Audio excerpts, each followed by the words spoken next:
Good morning, friends, and happy Valentine's Day to all my subscribers, all 145 of you. Can't be doing it without your help participating and watching, liking, and getting your friends to subscribe to our channel. And also a happy Valentine's Day to the other 8 billion people out there in the world. And they probably won't get this message because not everybody has the internet, but happy Valentine's Day to you as well. Normally people on this day will get flowers and they get chocolates, but drained people like ourselves, we get tree roots and poop. Yes, not the chocolate we wanted, but hey, they cared by calling to give us a call, so this morning we're going to Gorham, New Hampshire to take care of a sewer clog on Valentine's Day to possibly play with tree roots and poop.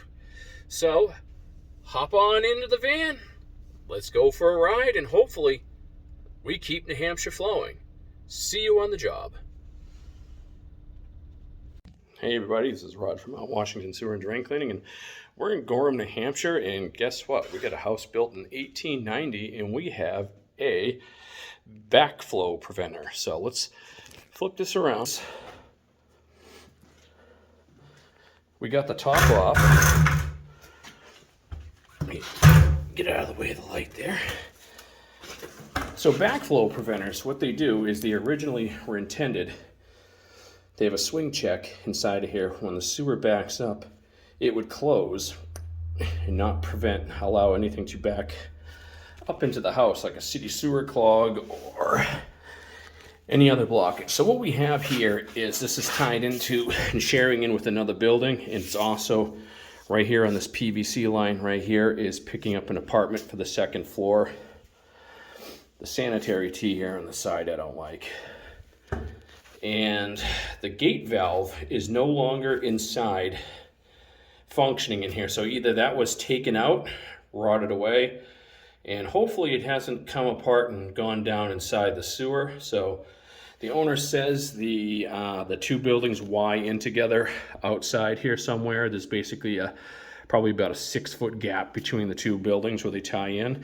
And then it runs out that way into the street where it dumps into the city sewer. So we'll grab the sewer camera, which we have here. We'll see if we hit anything funky out there, because that'll give me a distance and you can see the plumbing for the building here.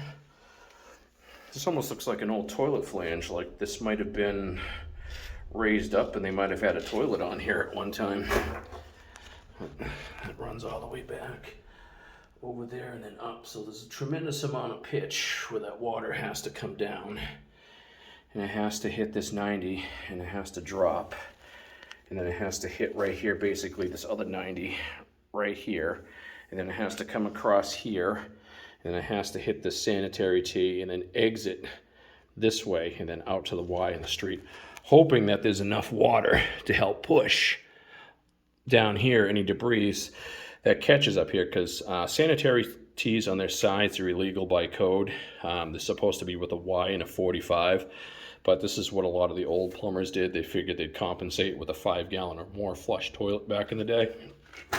So seeing that this is probably original piping here, 1800s or maybe even the 1900s at the time, I want to say there was even some 7-gallon flush toilets out in those days. So let's get down the sewer and see what's going on.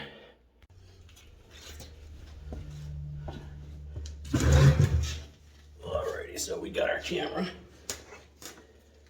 See by the light right here, and we're going to go down inside the pipe here. We're going to see the distance outside here, so not even a foot out yet.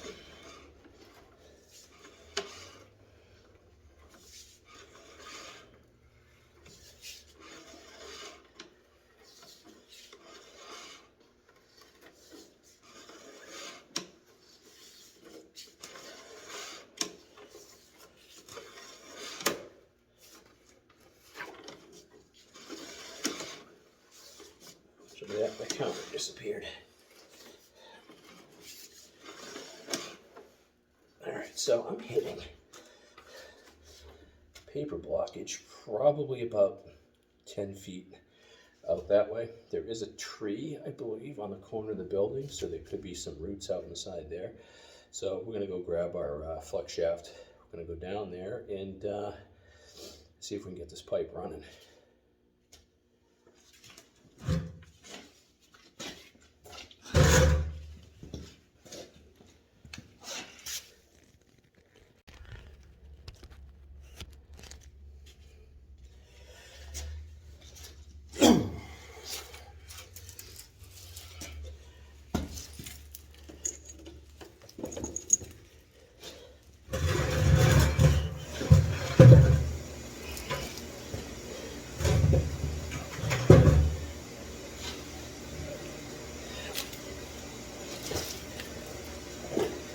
Okay, so we're running a short section of flex shaft downside there.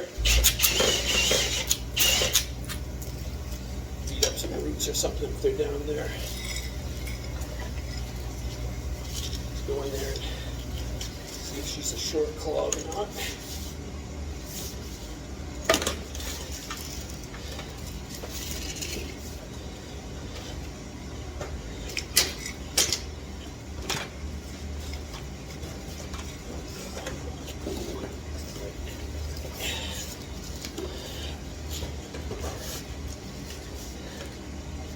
Hit the clog right there, or the start of it.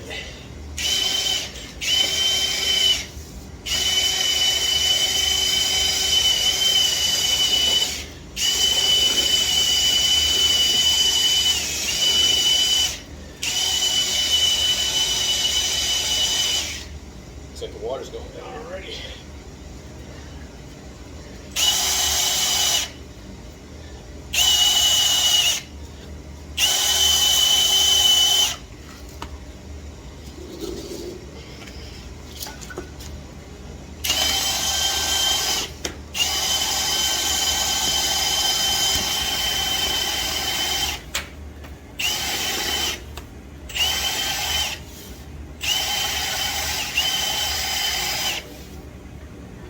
Can you run the cold water to your sink?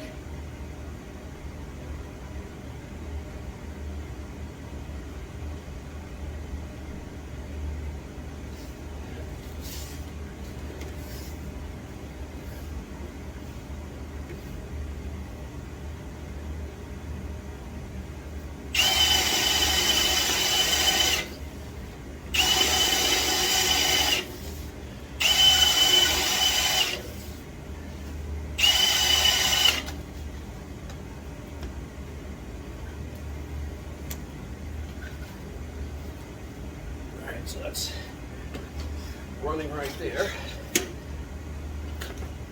All right, so we're going to send the camera down there and see. Customer has the water running on the upstairs.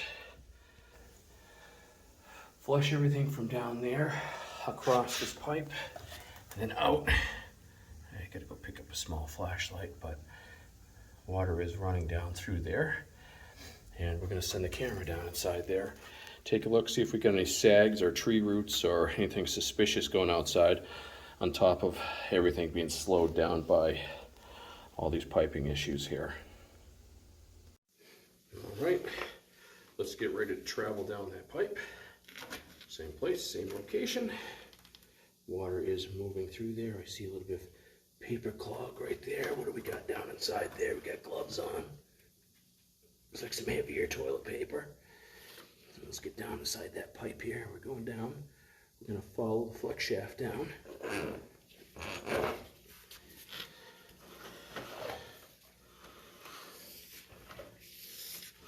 Let's get on the pipe. All right, so coming right off the foundation, we are going into SDR 35 pipe, which is a good sign. That means that the pipe has been replaced. So we're not dealing with any old original clay at the moment.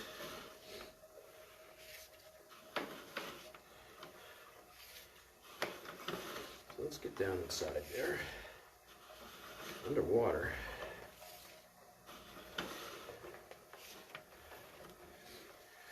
Do you have a toilet on the first floor? Can you give that a flush for me?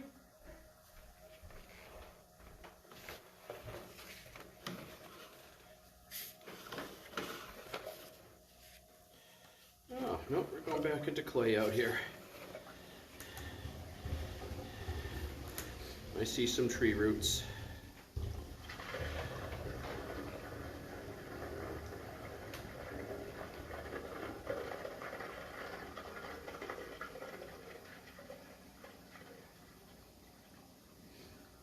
Toilet's been flushed, so we're going to try to move some more water down through there.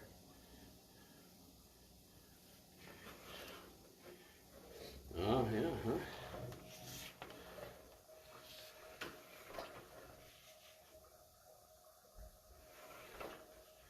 So I get that stuff to flush down the side there.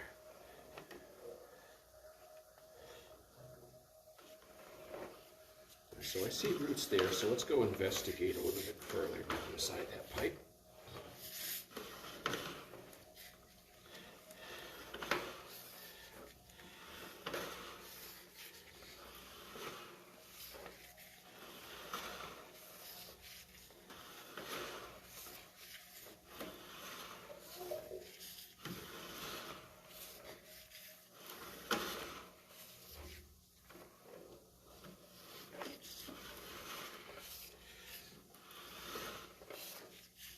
That's the city connection out there. So let's come back.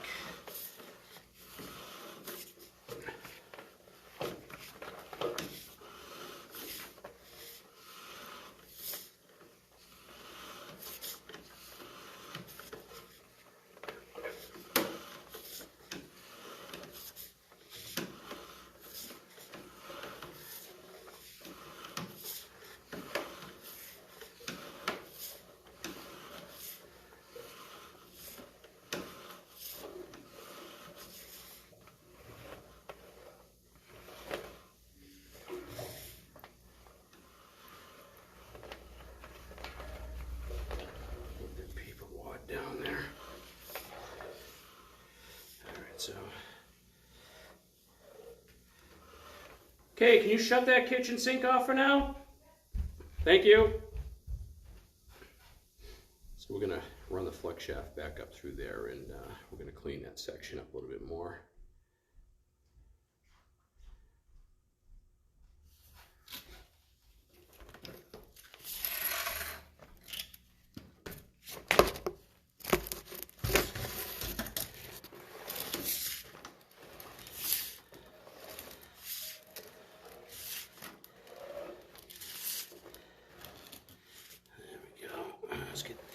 James over there. Let's back this camera up so we're not hitting anything there. Might be sagged a little bit right here. It's going to be a little difficult to see. Make sure we don't hit anything there. So let's back up out of that area right there. So we're safely not hitting the chains.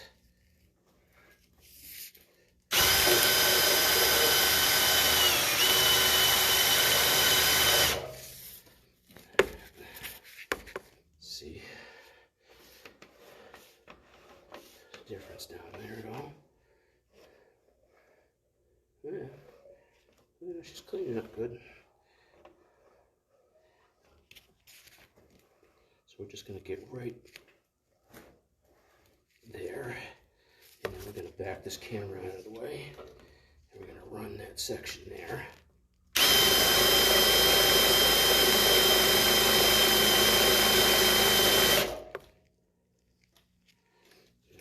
Look.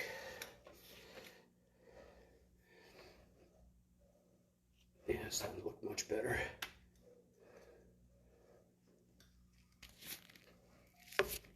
Back just a hair. A little bit more.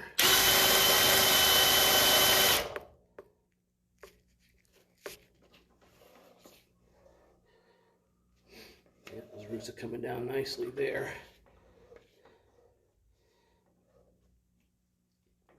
Alrighty, that looks clean. So let's come back. I mean, we're under water right here, so it's sagged right there, so that's slowing down.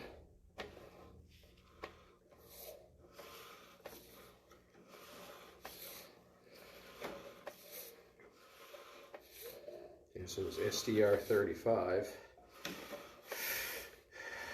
The building right next to it is not 100 years old.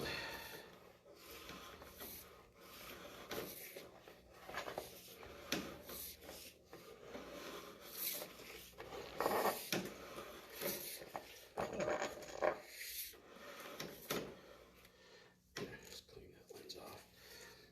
And that's that part there. All right, so we got the gate valve pieces here. So clearly it rotted away. So the good thing is it's not down the pipe anywhere. Even if it was, the camera would have picked it up and found it down inside there. So it's a good thing that didn't rot through there. So these will hook up into here. And when you flow the water, the gate valve will open up like this to allow the water to flow. And then it will snap closed to prevent water from coming back inside there. A lot of times with these, this is heavy. This is old, heavy brass. So, like I explained before, that toilet was installed with possibly a 9 at the original date, or even just a 5-gallon flush when it was installed, and when there was more water thrust behind it to push that through. Your water saver toilets now are running 1.6 and 1.28. Not enough water weight to push that through. On top of all that loss from that high pitch and everything there. So this may have been problematic, and they may have taken this thing off years ago to stop this from backing up, because I could see everything hanging up in this area in the past. So either that rotted off, or the previous owner decided to rip that off because it was becoming a problem with the water saver toilet. So hope that gives you a little bit of an explanation of how a backflow preventer works. So clearly that is old and it's failed. So I'm going to pick up some plumber's putty and we're going to seal that back up. Well, that's another drain done. We keep New Hampshire flowing. Okay, there's your bolts. We're going to scrape all that down. We're going to scrape that. And then we're going to plumber's putty this. And then we're going to reseal it. Plumber's putty. It's always fun once it get warmed up. You gotta smash it in your hands. You gotta warm it up so you can roll it around and basically form a gasket seal for that. It's old, it's rusted, so it'll fill the pits a lot better. So we'll form that and then we'll seal that.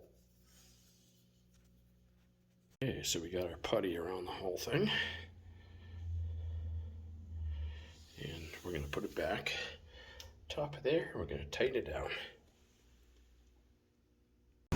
Okay, we're all sealed up.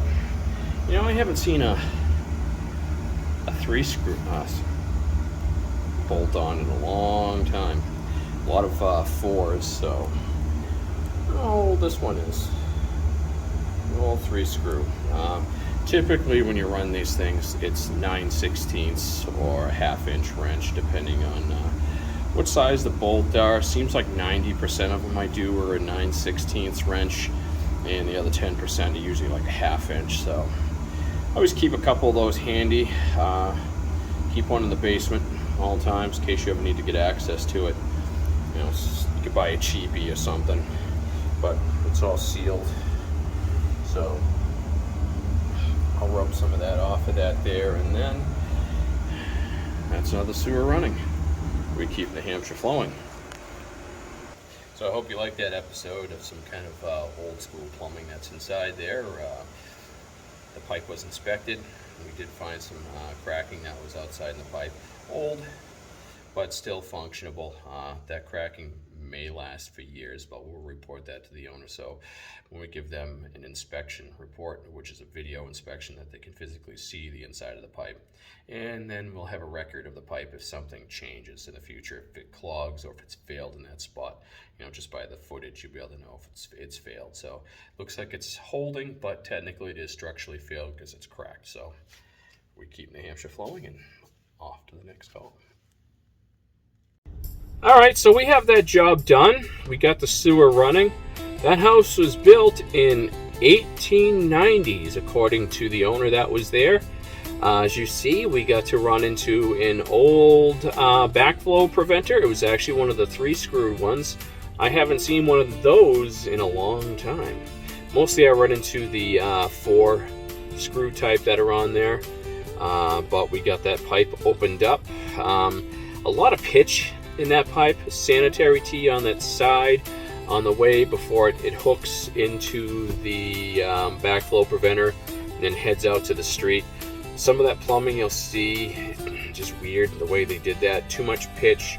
A lot of 90s where they should have been the long sweeps, or street 45 and a 45. Too long sweep those things to flow down, and so stuff isn't getting hung up. So basically what was going on with that sewer is everything's water saver in that house on top of old plumbing and too much pitch. So as it comes down, it's hitting the corners and it's slowing down, and that water's taking off faster, allowing all those solids to hit every single corner and train wreck into the bottom of that sanitary tee that's there. And I want to say the previous owner had several clogs with that thing because the bolts on there were new. They weren't original, and the new homeowner didn't put those in. So that brass on that backflow preventer is actually pretty heavy. The water saver toilets don't have enough water to really kick those open with like the old 9 and 5 gallon flush, depending on when toilets were put in, because we're talking over 100 years ago, so we don't know what there might have been no cool pull chain ones, which I can't wait to get one of those on video because those are always fun. But not enough water to push that old brass backflow preventer open, and it was probably constantly clogging, and the owner previous to them probably got fed up with it and then ripped that gate valve off and then just resealed back on there and had to get new bolts and bolt that on there. Also, the sewer was sagged outside there with tree roots. So basically the whole system itself is poorly set up for water saver toilets, even though it was a short distance between the foundation and the street. I think it was like 38 or 39 feet away from when we accessed that backflow preventer out to the city connection there. And it was sagged. There was some structural failure out there as well, as we noted in the inspection with that. So everything's slowed down, everything's running.